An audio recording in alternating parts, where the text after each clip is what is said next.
संदीप ने अपनी माँ के कहने पर गांव में शादी कर ली थी। लड़की का नाम था सुनीता।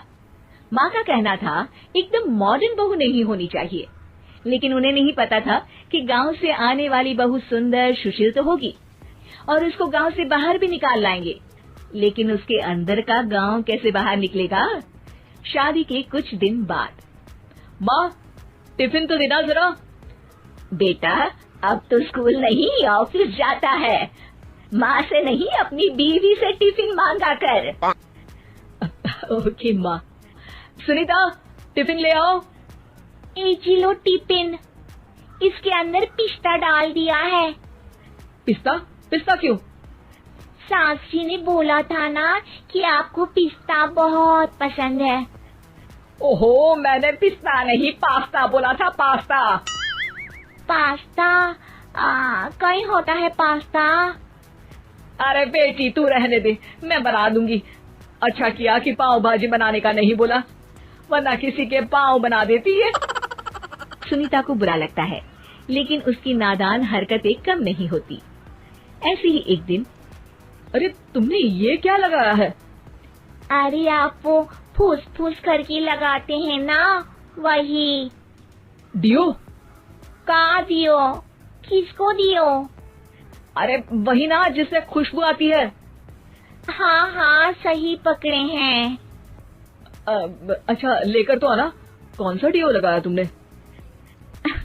अभी लेकर आते हैं जी।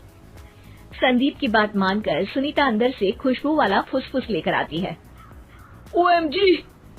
OMG मतलब ओ माय गणेश ना। अरे OMG छोड़ो, और ये खुशबू वाला फुसफुस की बात कर रही थी तुम? हाँ इसी की, फिर से सही पकड़े हैं। अरे देवी, लेकिन आप सही नहीं पकड़े हैं, ये डियो नहीं है। डियो नहीं है तो क्या लियो है? अरे ये रूम फ्रेशनर है, जिसको कमरे में छिड़कते हैं, खुद पर नहीं। कोई बात नहीं, माँ कहती थी आत्मा किराएदार है, शरीर एक किराए का कर्म। हम शरीर पे ये डाल लिए तो क्या फर्क पड़ जाएगा। अरे बहू, ओ बहू, मेरे लिए फल तो लिया, फिर मैं बाजार जाऊंगी। सुनीता अपनी सास के लिए फल लेकर आती है। अरे बेटा, पपीता, तरबूज और सेब फल ऐसे कैसे खा लूं? काट कर तो लिया। माँ जी, मेरे गांव में तो खेत से उठा के सीधा खा लेते हैं।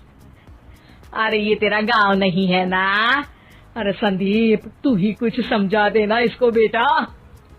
मैं कैसे समझाऊं माँ, ये तो माइक्रोवेव को भी भट्टी बोलती है।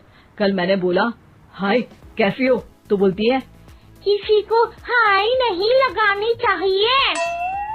अरे सुनीता, तेरा क्या होगा?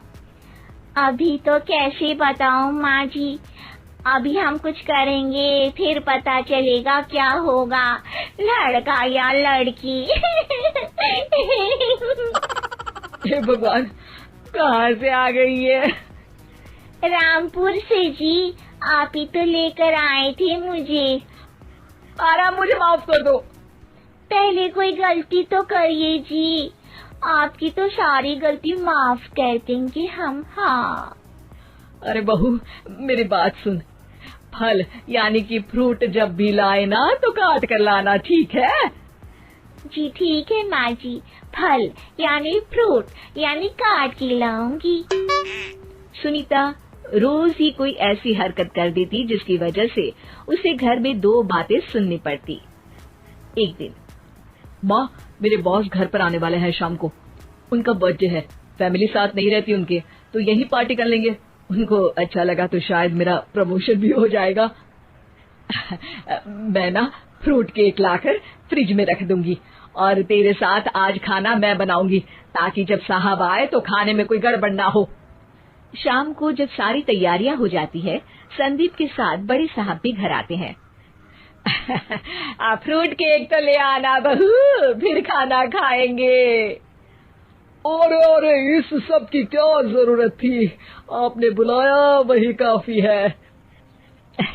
सर आपका परिवार शहर में नहीं है तो हम ही आपके परिवार जैसे हैं सर। इतने में ही सुनीता फ्रूट केक लेकर आती है और बड़े साहब की टेबल पर रख देती है, और जैसे ही केक के ऊपर का बॉक्स हटाती है, ओह, ये क्या है? केक तो कटा हुआ है। मैं तो ऐसा नहीं लाई थी। आप मुझे शाबाशी दे सकती है माँ जी, मैंने ही केक काट दिया। आपने कहा था ना, फल यानी फ्रूट यानी हमेशा काट के लाना। तो फ्रूट केक भी तो फ्रूट ही है ना, तो मैंने पहले ही काट लिया। हूँ ना मैं समझदार। अरे बहू, ये क्या किया?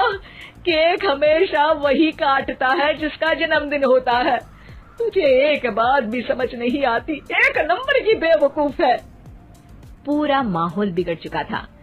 संदीप को लगने लगा था कि साहब उसे प्रमोशन तो दूर की बात है, कहीं डिमोशन ना दे दे, लेकिन साहब बीच में ही बोल पड़ते हैं। अरे अरे, कोई बात नहीं, ये इनकी बेवकूफी नहीं है, इनका भोलापन है।